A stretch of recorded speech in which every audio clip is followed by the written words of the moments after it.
बहुत लंबी लंबी फेंक रहे नीरज, हर कवि को पढ़ा रहे लंबी। एक आदमी लंबी लंबी फेंक रहा था, उसने कहा मेरे पिताजी नाले में कूदते थे तो नदी से निकलते थे। दूसरे ने कहा बस हमारे पिताजी नदी में कूदते थे, हिंद महासागर से निकलते थे। नीरज पांडे ने कहा इतने, हमारे पिताजी टंकी में कूदते थे, टोटी से निकलते थे। एक बार जोरदार तालियां बजाइए नीरज पांडे के लिए। हल्के न लो, हमारे जिले की शान है। हाँ, बहुत अच्छा संचालन कर रहा है। श्लोक के माध्यम से हमको बुलाया, और जानते हो किसी देवता का आवाहन श्लोक के माध्यम से होता है। अगर ये श्लोक बुला के न हमको बुलाता तो हम इसको परलोक भेज देते। तालियां थोड़ा घनीभूत करो, बाद में नंबर आया। यहाँ पे दो ही अंतरराष्ट्रीय कवि हैं, एक गजेंद्र प्रियांशु है, एक हम हैं। नहीं, मजाक की बात थोड़े, 4 देशों की यात्रा करके आया हूँ। पहले हिंदुस्तान में पढ़ा, फिर आर्यावर्त में पढ़ा, फिर इंडिया में पढ़ा, अब भारतवर्ष में पढ़ रहा हूँ, लखनऊ में। एक ही दिन में, एक ही समय में 4 देश। अच्छा, ये हरेंद्र कह रहा है, बार बार कह रहा था मैं गुजरात से आया हूँ जहाँ के महात्मा गांधी, मैं गुजरात से आया हूँ जहाँ का नरेंद्र मोदी, मैं गुजरात से आया हूँ जहाँ में फिल्मों का पुराना स्टार संजीव कुमार। हम कहा बापू आसाराम कौन लखनऊ का था?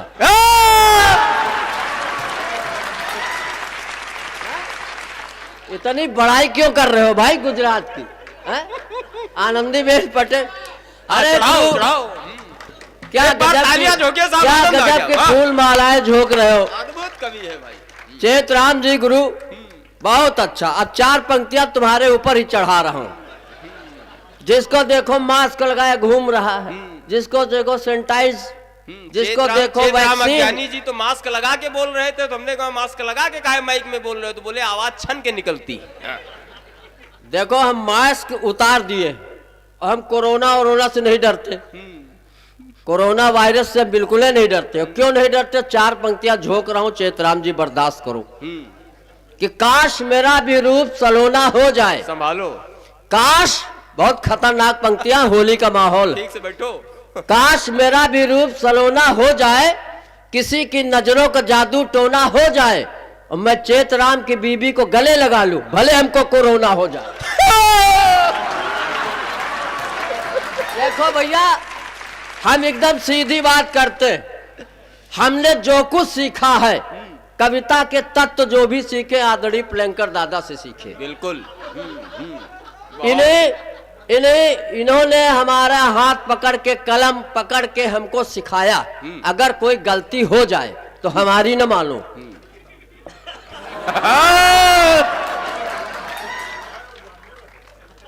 पुलिस की बात तो दादा बिल्कुल न करो। पुलिस, अरे पुलिस को आप हल्के में ले रहे हो क्या? हमने क्लास में एक दिन बच्चे से पूछ लिया कि महाभारत क्यों हुआ था। उसने कहा महाभारत द्रौपदी के कारण हुआ। द्रौपदी ने कहा कि महाभारत में, द्रौपदी ने कहा था कि अंधों के अंधे होते, इसलिए महाभारत हुआ। एक लड़के ने क्लास में कहा नहीं गुरुजी, महाभारत दुर्योधन के कारण हुआ। दुर्योधन बहुत जिद्दी था, वो कृष्ण के समझाने पे भी नहीं माना, उसने कहा युद्ध ही होगा। तीसरे लड़के ने कहा गुरुजी दोनों उत्तर गलत, महाभारत होता ही ना अगर पुलिस होती तो। बहुत अच्छे। दोनों पार्टियों को बुला के थाने में ले दे के मामला निपट जाता। ताली बजाओ पुलिस के नाम पे, पुलिस के तो कोई डरे नहीं। हाँ, एक बार हम इसी तरह, हमारे मुंह से निकल आया पुलिस भ्रष्ट है। एक दरोगा जी डंडा लेके आगे भी हड़का के गए गुरु तुमको कि 200 आदमी से ज्यादा नहीं होना चाहिए। हम गिनेंगे कितने आदमी, अगर ज्यादा होंगे तो बाहर कर देंगे अभी हम। इनको हटा दे कि FIR तुम्हारे खिलाफ हो जाएगा, लेकिन बहुत निडर है भाई। मैं चेतराम को बधाई देता हूँ। और ये इतना अच्छा बंदा है कि दिल का भी साफ हो, दिमागों का साफ हो। नहीं, आप गलत समझ रहे हो, इसके दिमाग में कोई गंदगी है ही नहीं। मतलब जैसे सफाई अभियान चल रहा है, सफाई अभियान चल रहा है कि नहीं चल रहा? अभी मैं आया तो भौली में एक आदमी लोटा लेके लेटरिन जा रहा था। अच्छा। हमने उसको डांटा, हमने कहा मोदी जी ने स्वच्छता अभियान चलाया है, यहाँ के प्रधान ने इतने शौचालय बनवाए हैं, तुम ससुरदार लोटा लेके बाहर जा रहे हो। उसने कहा तुम अपना काम करो, विपक्ष में है। तो हम कहा यार ऐसा विपक्ष कौन काम कर, तुम लोटा लेके बाहर जा रहे हो? तो विरोध है, लोग अपने अपने ढंग से विरोध करते हैं। अभी एहसास आया, बेचारा गुदास से आ रहा है, इसके पास छुट्टे नहीं थे, तो इसने हमसे कहा कि नरकंकाल हमको 500 के छुट्टे दे दो। हमारे पास जो थे हमने गिन के दिया। इसने गिना, कहा गुरु ये तो 130 है, 370 कहाँ? हम कहा वो खत्म है, उसको न मांगो। तालियां बजाना तो जोरदार बजाओ। ये हल्के में क्या बात है भाई। अतुल वाजपेयी वो नाम है जिसने राम पे लिख दिया है, और मैथिली शरण गुप्त जी ने कहीं लिखा है कि राम तुम्हारा चरित्र स्वयं काव्य है, कोई कवि बन जाए सहज संभाव्य। तो राम पे जिसकी कलम चल गई वो जो है पूरे विश्व स्तर पे विख्यात हो जाता है। लेकिन कठिनाई यह है, कितना कठिन राम पे इन्होंने लिखा है कि हमको हिंदी शब्दकोश लेके उसका अर्थ समझना पड़ा। 17 दिन लग गए। एक बार अतुल वाजपेयी के सम्मान में तालियां हो जाए। गजल के लिए पुकारा गया है, सास को बेचारे ओज पढ़ के चले गए। नहीं, इनकलाबी गजल। द्रौपदी उठो कृष्ण नहीं आएंगे, काहे नहीं आएंगे? सीता राम नहीं आएंगे, अरे राम नहीं आएंगे, राम के बिना सीता का कोई अस्तित्व नहीं है, सीता के बिना राम को कोई। ऐसा न कहो, नारियों का जागरण ठीक है, लेकिन इतना न जगाओ कि वो हम लोगों से एकदम।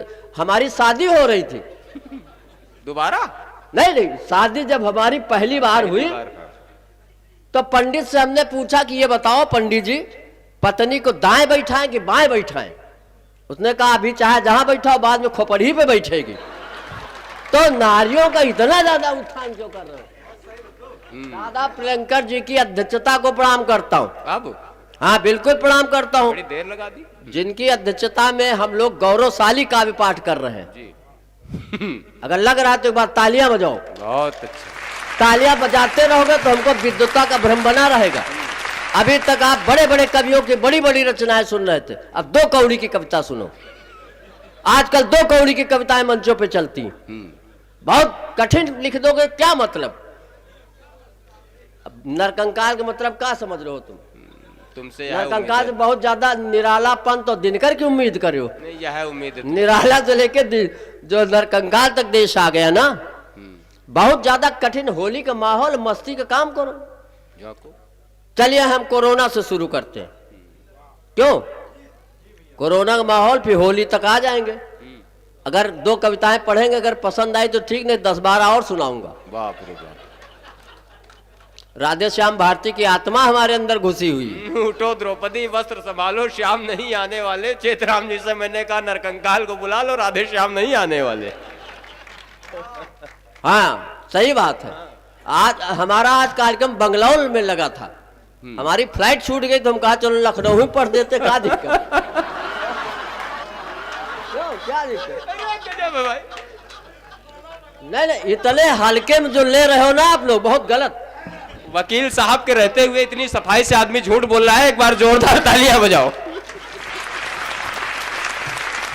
देखो वकीलों की क्या स्थिति भाई। अगर कोई वकील कब्रिस्तान से निकलता तो मुर्दे खुदे पूछते हैं कि वकील साहब हमारा केस चल रहा कि खत्म हो गया। हमारे मोहल्ले में एक वकील साहब थे तो एक आदमी की पत्नी से नहीं पट रही थी, वकील साहब के पास गया, कहा वकील साहब ये बताओ हमको पत्नी से तलाक लेना, खर्चा बताओ। तो यही वकील साहब थे, इन्होंने कहा 25,000 रुपया लेके कल शाम को हमारे घर आओ। जब 25,000 रुपया लेके इनके घर गया तो देखा है खुदे बर्तन मांज रहे थे। अच्छा, फिल्मों के भी बड़े शौकीन हैं। एक दिन पत्नी को इन्होंने फिल्म रांझना दिखा दिया। जब फिल्म रांझना दिखा दिया तो पत्नी जब रांझना देख के आई तो बोली मेरे रांझना बर्तन सारे मांझना। तालियां बजाओ, वकील जहां के होंगे वहां के होंगे। नहीं, बिल्कुल ईमानदारी की बात बता रहा हूँ नीरज। पिछले वर्ष इलाहाबाद हाई कोर्ट में कार्यक्रम था, जज बैठे थे, वकील सब बैठे थे, वहां पास के बगैर कोई नहीं जा सकता था। हमने एक शब्द किया, एक टिप्पणी किया। हमने कहा माननीय न्यायाधीशों को प्रणाम करता हूं जिन्होंने पहली बार हमको सम्मान के साथ बुलाया, नहीं सम्मने भेज के बुलवाते हैं। वाह। देखो एक श्रोता ये भी आ गया। क्या बात है गुरु। मंच पे नरकंकाल भैरव, थोड़ा तालियां बजा दो तो हम शुरू हो जाए। अभी तक तो हम खाली आपको लफाजी मार रहे थे जी, कविता तो आप शुरू करेंगे। प्रधानी के इलेक्शन बहुत जोरों पे है। और प्रधानी के इलेक्शन 2 चरणों में होता है। पहले उम्मीदवार आपके चरणों में रहेगा और इलेक्शन के बाद आप उसके चरणों में रहोगे। हाँ नहीं नहीं, ये हो रहा आजकल। तो हम नीरज हमारा मन वहीं से शुरू कर देते हैं। हाँ, शुरू करो, जहां से मन हुआ शुरू करो। जो भाई चेतराम जी, तुम जहां खड़े हो जाते हो वहीं से लाइन आज मेरा मन हाथ से पढ़ने का नहीं, हम करुण पढ़ना चाहते हैं। अगर दादा आपका आदेश हो तो पढ़ दे। हाथ से पढ़ो, चाहे करुण पढ़ो, कौवा पढ़ो, देखो, चाहे गरुण पढ़ो। हाँ। प्रियंका दादा हमारी चेसिस पे हंसते हैं। प्रियंका दादा इसलिए हंसते हैं कि हम बोतल का दूध पी के बड़े हुए और ये बेचारे भैंस को उठा के चूस लेते थे। नहीं नहीं, लग रहा होगा ना आपको। अरे बहुत खतरनाक आदमी, एक बार तालियां बजाओ साहब। नहीं नहीं नहीं, ये बताओ लग रहा कि नहीं? बुरा न मानो होली, बुरा न मानो होली। अध्यक्ष तो काबा, होली का रंग हम पे भी चढ़ा। बारात में भी डांस कर रहे थे ये। अरे जब डांस कर चुके तो हमसे बोले नरकंकाल डांस कैसा लगा? हम कहा गुरु नागिन डांस बहुत देखा लेकिन अजगर डांस पहली बार देखा।